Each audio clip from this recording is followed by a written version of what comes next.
Calling All Villains, a new show created by Examination. I've been a fan of Examination for a good long while, enjoying their music videos, whether they're collabing with somebody or they're original, and of course I follow the long-running story of Fazbear and Friends. I watched every episode, short, and the latest of Season 2. Still waiting patiently for Episode 7 to see what Ali and Kazam are up to. Nonetheless, I trust these guys to make a good show, as they have shown that their writing skills and animation are both an honor to witness. Who watched the glitch short called Meet Jay? Guess who wrote it? Yup, these guys. They have the incredible capabilities of creating something amazing. However, this Calling All Villains show that they have in mind isn't 100% original. This show is actually a spin-off of an already existing show. For the people who have watched the trailers, I'm sure you are all aware of this. The show that exists before this is called SMG4, and it is not short. It went on for 14 and a half years and only recently ended in 2025, with many stories, characters, and all-around pre-existing lore. Lore in quotation marks, because it's already really zany and crazy. It doesn't need to make sense. Good story, though. Zam had said it themselves that you don't need to watch the show to understand everything that happens in Calling All Villains, but you better believe that it might be helpful. The history is so rich. Now, I, like a lot of other people, had no idea that SMG4 existed. I didn't hear about it, I didn't notice it. No one's to blame though, as it's YouTube. There is already so much content to be found that getting to everything is near impossible. As for me, if I hear that one of my favorite animation teams is making a spin-off show, you better believe that I want to watch the original source. What sparked the idea? What was the inspiration? Why out of every other character was Puzzles selected for this role? There's only one way to do this properly. Watch it for myself. You are telling me that I have to try and find all the Mr. Puzzles content in this 1,000 episode show? You are kidding me. Luckily, Mr. Puzzles is popular. That shouldn't be hard because there are YouTubers that have the ability to create a little something called playlists, including me. Yep. Over on my Rid Casino channel, you can find a brand new playlist called SMG4, Mr. Puzzles, and Mr. Weapons, Calling All Villains Prep. Long title, but necessary. Check out the description if you want to find out more about your favorite TV and gun duo. Not including Valentino and Vox, unfortunately. But also kind of fortunately. What is there to find out about this duo? 3 simple things. Personalities, history, and relationship. History is the main one, as what happened to bring our characters to this point in time. The creators state that Calling All Villains takes place a few years after SMG4. How long? No idea. Nonetheless, there are so many questions to ask, so let's just dive into the world and what makes it tick. We're going to be summarizing this, so if you want to watch the playlist first, go ahead and do so. But if you want to just hear me talk about it, as well as a couple of my own opinions, stick around. This could be fun. Alright, let's get on with it. I would recommend that you watch a few episodes by yourself first, so you understand what the vibe of this show really is. There is an easy way to explain this. Take famous video game characters, put them all in the same room, and let hijinks ensue. And also turn Mario into the most absurd and crazy character you could possibly come up with. Every character is not spared from acting or looking crazy as well. It's only a matter of time. You will also notice that SMG4 is not just the name of the show, but one of the main characters, voiced by the creator himself. Well, later at least. Voice acting isn't until later. Let's just get to what we all want. Mr. Puzzles. In the beginning, Mr. Puzzles isn't actually in the first few episodes. No lines, no real appearance. The first thing that he is a little pop-up on a laptop for a brand new keyboard, which kinda triggers the monster to brainwash SMG4, attack our characters, and destroy the castle. Good start to show off his villainy. Second time, he takes the washed-up Splatoon player, One Shot Ren, who just so happens to be the hero of Meggy, an important character, into the virtual world paradise, where the world is his oyster. Once again, our heroes are attacked, but they get back on their feet like always. And still, no voice and no appearance from our dear old Mr. Puzzles. Yet. Which is kinda cool because it kinda hypes him up. Gives him a big introduction before everything goes down. Not until we get to a little something called War of the Fat Italians, or Wat Fee. Specifically the very end of the 2023 version. Now we get a voice and appearance. He's watched our protagonists, and he's impressed. He wishes to meet again. Next episode, the power goes out and our crew wants to turn it back on. Hijinks, as always. And finally, basement time. They find the very same TV that they were just watching upstairs. Fade to black. We just get a bunch of weird episodes where they're just doing parodies of famous shows like Blue's Clues, Scooby-Doo, and Cinderella. Weird, but also somewhat necessary. In my opinion, these are kind of skippable. I don't really like them as I get kind of tired of the humor after watching this for so long. The only reason why these are important is to notice the cracks in them, because they are not doing this for themselves. There is this weird character that hippity hops his way through each of their stories. These are the only moments to really watch through. Through these glimpses, we also get an idea of what kind of powers Mr. Puzzles has. We can say he has mind control, pause, play, rewind, all the powers of a remote, really, and to disappear as he shows up and leaves just like that. Lastly, he's also broadcasting this to us, asking the audience to rate out of 5 stars.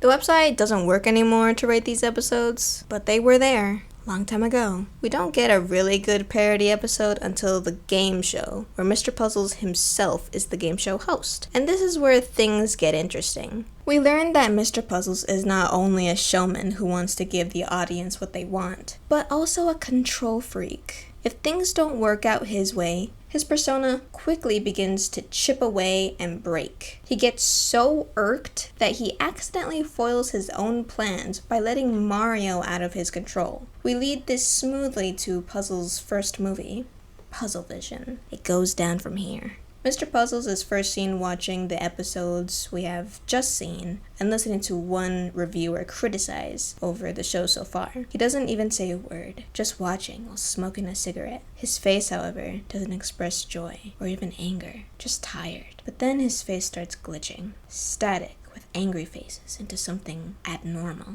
He walks away. He simply greets his audience and asks for those 5 stars again. Then back to the terrible parodies.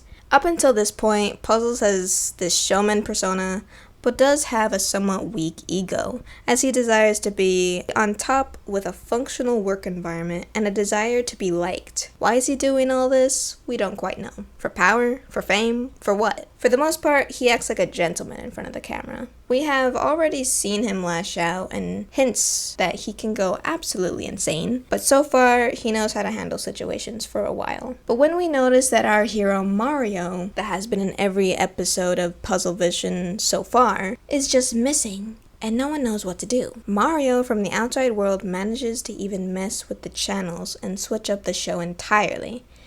That is extremely easy to do. So easy that anyone could do it. How? Though no one else has the official Puzzles Head TV, so maybe that's how it's done. I'm just saying, if you could just simply change the channel and mess up anything, that's really weak. Puzzles is watching everything and starts to get skittish. Gets angry over Mario slipping through his fingers and messing things up. More control freak signs, by the way. However, we quickly find out how easy it is to beat up Puzzles as Mario just goes berserk after losing his TV time. Puzzles is fumbling and scared as he simply runs away via taxi. Simple as that. He gets to his little headquarters and just rethinks the worst case scenarios. Then he just kinda goes into full villain mode. Goes into his TV head world and properly introduces himself to the main cast. And what better way to introduce oneself than through song? Not a bad song. Catchy even. Along with a little backstory. Puzzles as a kid never had friends. Spent all his time watching TV. Loved it so much that he replaced his whole head for a TV. So glad he didn't go flat screen. Also, he thought if he can make the stupidest people on the planet famous, then that means he could do anything. Uh-huh. Anyway, once we're done with that, Hijinks ensues. Nothing much happens after this point other than good guys win and bad guys lose, even after Puzzles gets his 5 stars and gets ultimate power. So that's what it does. All Puzzles really says that is important is that all he wanted to do was create a good show, then gets blasted away. We'll be in touch. Okay, cool dude so far. Makes a good bad guy, has charisma, is a control freak, has a showman attitude, gets visibly nervous when things don't go his way, and underneath it all, he has some human in him given a sad backstory and what his final words are. However, his story continues, obviously. And get ready for these next segments because I couldn't. Puzzles shows up for a couple random segments, simply here to be entertaining and say hi. Things don't go intense until somewhat despicable Mr. Puzzles, and definitely a night at SMG4's. I'm not a huge fan of what happens. Mr. Puzzles acts how we all expect him to, but now that he's been blasted off inside his own head to act in a part he didn't necessarily sign up for, he plays the role of Gru and uses the Oompa Loompa wannabes from SMG4's factory of memes. He makes himself a team of Oompa Loompa wannabes that are supposed to react to new memes and rate them. Anyway, the plot isn't too important until the very end, where one of the Oompa Loompa wannabes, named Leggy, goes back to the real world with Mr. Puzzles and he hires her to be his minion. For reals. Mr. Puzzles' main goal? Get to the comedy zone of SMG4's factory and use it for himself to get better ratings. I'm just gonna say it now. I can't stand Leggy. I don't think she has the right to be on my hit list, but still, she's weird looking, she's weird acting.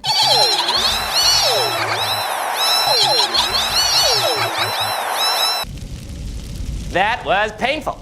And this only gets worse. For me, at least. Through the many trials of the factory trying to get to the comedy zone, it's suddenly Mr. Puzzles and Leggy against the world as they have excellent teamwork and get through the trials. Puzzles even goes as far as to call Leggy a friend.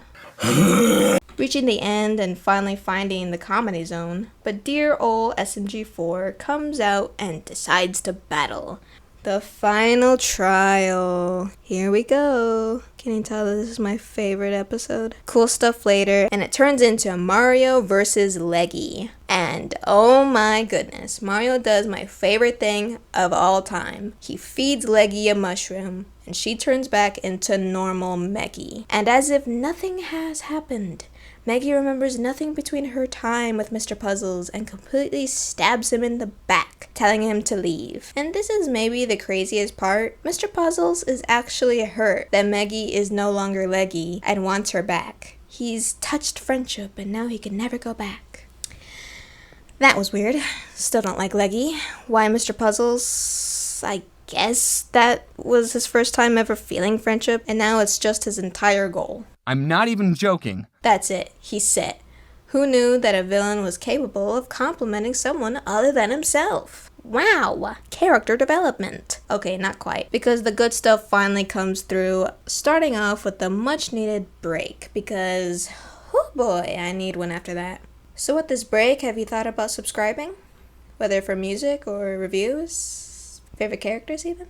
Subscribe anyway, because that makes you a cool person. Alright. Getting back on topic, Mario loses his mustache is actually not a bad episode. It's funny, it's not off the wall weird or crazy, within the standards of the show, and a good inclusion of Mr. Puzzles. He isn't just a cameo this time. It's honestly a nothing episode, but one of the better ones, where it's just fun. No huge threat and no long-term effects. Just a fun episode. Anyway, aside from that, up until this point, I was under the impression that Mr. Puzzles just wanted to copy SMG4's style of making videos, and wanted to make them better. When he was doing those episodes in the Puzzle Vision arc, they were not my favorite, and therefore I thought he doesn't have a good idea on what television, let alone cinema, should look like. But in this episode, Puzzle's lowest point, we start to understand that Puzzles has a better goal in mind than I thought. He just has nothing now, making films with what he has left, being mannequins and a cardboard cutout. I'm on a date with a cardboard cutout! To make a couple bucks, he becomes a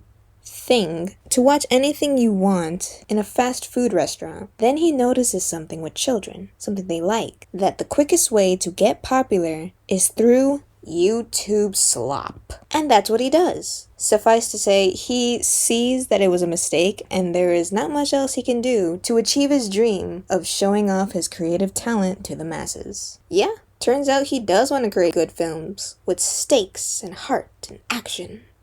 Cool stuff. Side note, but I appreciate how Puzzles just doesn't curse as much as everybody else does. It's a nice touch. In a world where everybody else is cursing, good stuff. I'm looking at you, Alistair. Next episode is really good too, as it has Puzzles get hired by... Forgive me, as this is what it's called. Didney. I'm gonna lose it! This is really a huge stepping stone episode, but what I really like about it are all the reactions of Mr. Puzzles. I really see him as just a guy this time around. Listening to the corrupted mouse talk and giving him a tour is really distasteful. But what makes it less disgusting is that Puzzles is reacting how the audience is reacting, making him a tad more relatable. In the end, the mouse offers Puzzles a deal to work together, but Puzzles twists it in his favor, kills the mouse, yes really, and decides to take over the theme park, which apparently was his real dream all along. I sincerely doubt that. To end things off, he tries to simply convince Meggie to work for him, but without taking no for an answer, he goes forceful and turns her back to Leggy. Just what I need. Episode ends and we are met with a couple of not my favorites again. Turns out, Puzzles still needs actors and decides to kidnap the main character crew again. This time, however, he needs attractions and test riders. So guess what the next War of the Fat Italians is all about? Mostly just trying out rides. I can't get mad at this, as it seems these are all created by audience members who really love the show and decided, I'm gonna help out the creator. And this is their way of doing that. I mean, it's entertaining, but I'm here for the plot, so we're just gonna politely skip over this. Really cool part, however, is when SMG4 and Mario find where Mr. Puzzles is and see that he has plugged himself up to the heart of the theme park. And he looks pretty dang cool, I'm not gonna hold you. And another song? Okay, I see the vision, I see it. However, have I mentioned that I don't like Leggy yet? Well, guess what? By default, I don't really like Meggie either. Especially when she tries reaching out to Puzzles with the whole, there's a child inside you and he's begging for help. Listen, I don't care how good the writing is. Whenever a segment like this happens, I never, ever enjoy them. But wait, it gets worse. Somehow, someway, because she decided to touch a little flying orb above Mr. Puzzle's head, she ends up inside his mind, or at least I think it's supposed to be his mind, and then tries to talk to Kid Puzzles. It doesn't go well, so she turns into Leggy, and it's like he's getting along with a dog? Is it cool to say that I'm uncomfortable and weirded out heavily, near disgusted, looking at a dismembered head sitting on a pair of feet and behaving like a dog or a cat, and the little kid actually liking it? Just go to the next segment, please. I'm done. Oh no, and you even have Mr. Puzzles crying? This is weird. This is beyond weird. Luckily, after all that travesty ends, Mario and SMG4 do the very, very smart thing to do and punch and call the police on Mr. Puzzles. That's all I needed. You could have done that from the start. But I get it. It's all for the humor. And it works. I'm not gonna get mad at you for that. Yay, Mr. Puzzles is in prison! Now we get to the good stuff. Okay, so up until this point, we have seen a lot of Mr. Puzzles. We see his personality a million times. We see his powers a million times. We see his smarts a million times. I want to know more about this fellow with the Guns. How does he fit into all of this? Well, if you took a little gander at my playlist, you'd notice I included a little family of cats. Random, but it weirdly ties into our next character. Meet Karen and her kids. Karen is a hard-working single mother working every other job and always struggling to make enough money. Though, being an honest hard worker and mother isn't all she is. Karen can wield any gun and throw many punches. Turns out, she's a retired assassin, clearly keeping it a secret from her kids. Despite all the difficulties, Karen loves her children and looks after them always. Literally, nothing stands between her and them. Anyway, we start off our story with the very ending of Hobo Mario. Mario just found a random walkie-talkie and accepts a mission from a mysterious voice. Next episode, Karen discovers her children are missing and goes to extreme lengths to try and find them. Don't mess with this, mama. The audience discovers that Mario had taken them, which turns out to be the job the walkie-talkie gave him. We could hear him now, and his name is Mr. Weapons. It's about time. Cutting to the chase, Karen goes from one lead to the next to try and find her kids. All the while, Mr. Weapons hangs out with them in Minecraft, teaching them to shoot guns. Karen and SMG4 interrogate Mario. He doesn't say much, leading to a huge action scene. Weapons gets angry with Mario, so he takes matters into his own hands, kinda literally. A little robotic hand crawls and latches onto Mario, forcing him to shoot at his own friends. Karen takes the walkie-talkie and tells the boys to go home, leaving her all by herself. Following the voice up into the room, Weapons reveals that he's been tracking down her and her kids for quite some time. She's called to her house where her kids are, and so is Mr. Weapons. And this is where everything is revealed. Weapons playfully gets on Karen's nerves as he tries to reveal to these little kids that back in the day they were assassins together and fell in love. This could only be leading to one thing, isn't it? I'm your dad!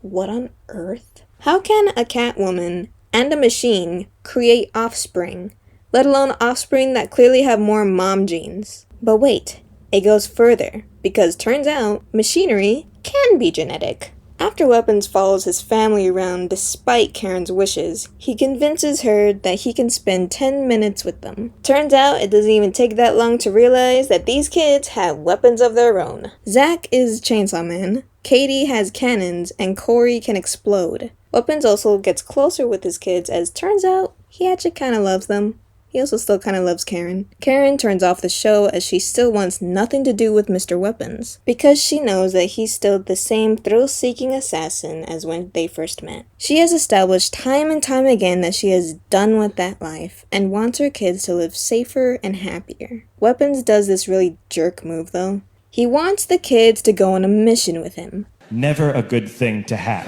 And Karen is very much not okay with this, but he decides to waive the "Are you really a good mom?" and makes their own kids decide what to do. Which, it's not the worst idea of all time, but they're still just kids. They clearly don't know what kinds of missions their old man get up to, but clearly they choose the dad because he's so cool. Distraught, Karen gets sad and drinks her troubles away. With milk. SMG4 tells her to keep fighting for her kids, so she's off once again. Meanwhile, the mission is a heist to steal Monopoly pieces worth $1 billion.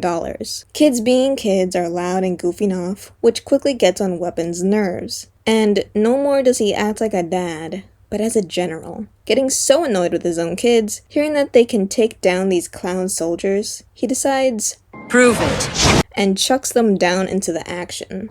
Things go about what you'd expect. Long story short, Karen comes in, saves them, the kids choose their mom, Weapons is absolutely angry, fights his family, Cat Fam wins. Cat Fam go home, Weapons is broken in the rain, and receives an interesting message from a TV screen. Ooh, we have a team up in sights? So that was cool, getting to see Mr. Weapons finally. I really like him. He's sarcastic, he's straightforward, and what I really like about him is he just loves to do crime. The rush of it. Guns, explosions, the thrill of it all. And best of all, he's a hothead. I love me some angry boys. What's surprising is that he can be a good dad when he tries. A good husband might be a different story. Karen never really gave him the time of day. She's not interested. He ultimately blew it in the end. But still, it's possible. So far, his powers are pretty straightforward. He has access to a multitude of weapons that are all equipped in his machine body, and with the machine body, he can detach himself freely. He is also a very skilled assassin and tracker. We finally get to the meat and potatoes of this video. We've seen almost all of their history and definitely seen their personalities. Puzzles and Weapons are definitely cool on their own, but why do they share the spotlight in this new show? It's time we view the relationship. Puzzles is now plotting his escape within prison, and needs an accomplice to help break him out. Not even the worst of the worst, being a little sludge ball named Toomp, is able to deliver. He does make a good satellite dish though, as he helps Puzzles connect to a certain person he saw on TV. our dear old Mr. Weapons. Through a really cool scene later, they meet up and talk, with promises of a family memory wipe and a way out of prison. These episodes are mostly just stepping stone episodes to show off like 3 things at once. 1, the plan to escape prison. 2, Puzzles and Weapons' first interactions. And 3, Maggie choosing to help Puzzles. Oh yeah, did I forget to mention that Maggie went through a little science and talked to Leggy, face to face, saying that she promises to help Puzzles. It was all really just to get her body back, but a promise is a promise, and she calls him. Puzzles gets her call. He's flustered, and he wants to get on her good side. She makes it clear that she will only be helping him if he isn't a bad guy anymore, which doesn't make any sense, because honey, he's in prison. Although he makes it worse by saying he's helping old folks for community service. With that, she tells him to meet her at the showgrounds so they could talk more. Somehow by saying he's doing community service means he can wander around as he please. I would think he has an ankle monitor or something, but okay. The rules of this world were never meant to make sense. Puzzles, of course, wants to be on Maggie's good side because that was the closest to a friend he ever got. He doesn't want the lawyering, he doesn't need any of that. He's already getting out of jail by himself. But by agreeing to this, he signed up for an impossible mission. I also just find it hilarious that first Weapons is told to change if he wants to have a family, and now Puzzles is told to change if he wants to have a luring chance, or in his mind a friend. Why is there so much demand for change in a person? Don't you know that it's kinda in their DNA to act like this? I need you to change everything about yourself so then we could be happy. Bro. That's a lot to ask for. And you expect it to happen overnight? Bro! Meanwhile, we are viewing our first look at Puzzles and Weapons partnership. First challenge, just fixing weapons. I really thought he could rebuild himself, but he can't, so that kinda sucks. Not even Puzzles himself can fix him. Guess who ends up fixing weapons in the end though? Toomp, by replacing one of his old gears with one that he made himself. I bring this up because this seems important. Like, come on. Toomp made a gear using his own slime. It's probably nothing, but it can serve as a simple cute memory for the show. Next challenge, stealing from people's houses. Which goes pretty smooth as they get everything they need, but it's also just showing off how they work together. I mean, via earpiece. It's honestly pretty fun. Random, but I swear they dumb down these characters for the sake of the plot. It's like I'm watching a Disney Junior bad guy. Next challenge, escaping prison. This is our next movie, Guns and Puzzles. We have Puzzles narrating his tale, who he's met and who he resents, and his grand plan, betray Weapons, as he uses him to get on Maggie's good side. It's all staged, and if he plays his cards right, it can go in his favor. But for now, it's showtime for the lovely prison guard. Weapons makes it in. He's kinda sensitive as he is having flashbacks to his family, but he'll make it through. I also love how he's treating this escape as a regular Tuesday night. Weapons breaks in at the perfect moment when Puzzles is still performing, but with a little improv, they are able to wow the crowd with a dance that you will never unsee. Not one of the stronger songs this time, but it's fun. And finally, our leads have met. Puzzles then says they should kidnap someone next. Weapons asks for details, but Puzzles refuses to elaborate. It's just too bad that Weapons is smarter and wants to know why. This leads to Puzzles getting vulnerable, as this means more to him than anything, and Weapons just decides to go with it, making him happy. Too bad Toomp is suspicious. This has turned into a final mission to get from point A to point B.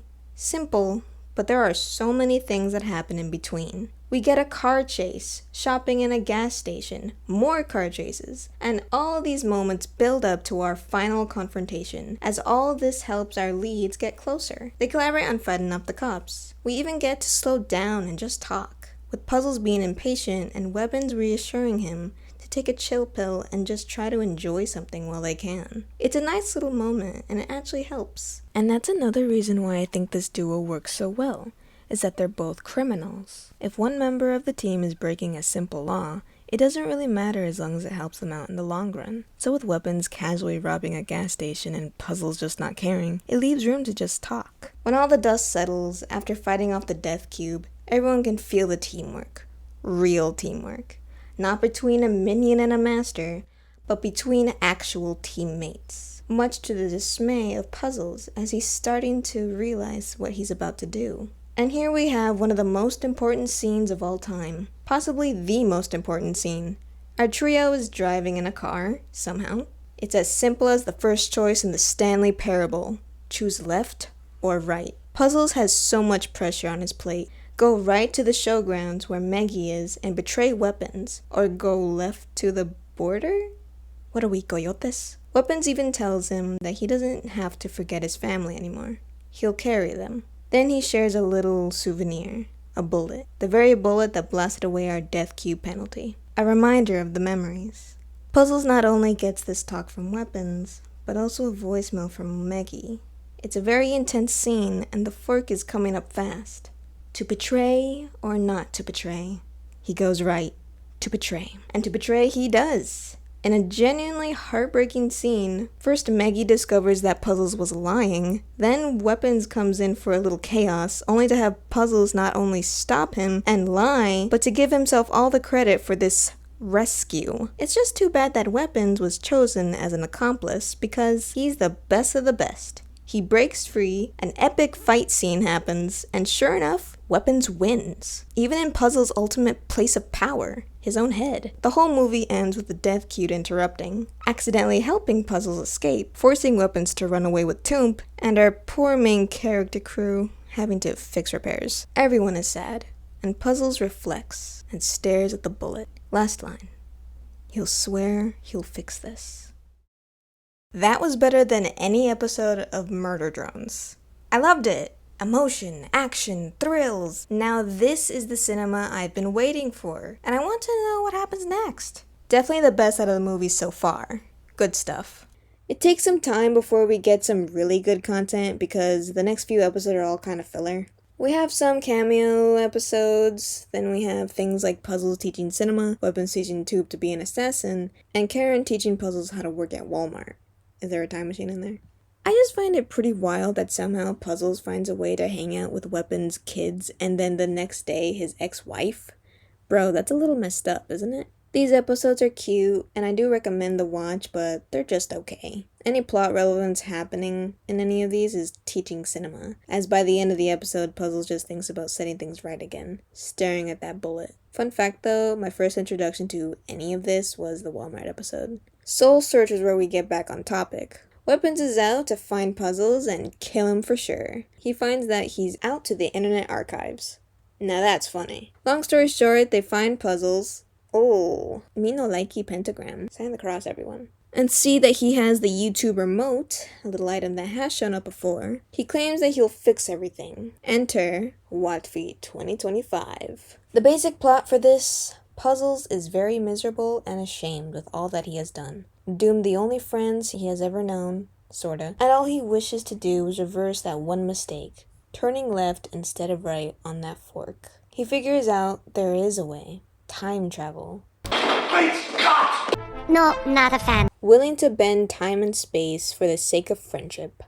Yay. Proceeds to go back in time, and we kinda just go down memory lane for all the diehard fans. Sorry to say, but that doesn't really apply to me. I mean, it's fun, but it's kind of a waste of time. It's mostly just running away from either bad guys in proximity or Weapons who conveniently pops out of nowhere. He and Toomp are so blinded by rage and aggression that they combine forces every chance they get to put a bullet through Puzzles' thick TV skull. A really good part, however, is that little back and forth between Puzzles and Maggie. He's made up his mind though, and he won't stop until he's made it right. He finds the correct portal, and boom, we're right back in Guns and Puzzles. Puzzles just wants to go left on the road to the border. He even ignores Maggie, the very person who triggered his desire for friends in the first place, to maybe have a stable friendship with Weapons and Toomp. He does shed a tear when hanging up on her. But surprisingly, by going back in time to the very moment it went downhill, he rehears the words Weapons once told him. Puzzles couldn't think much at first, as he was extremely stressed out at the time, that he didn't think to ask,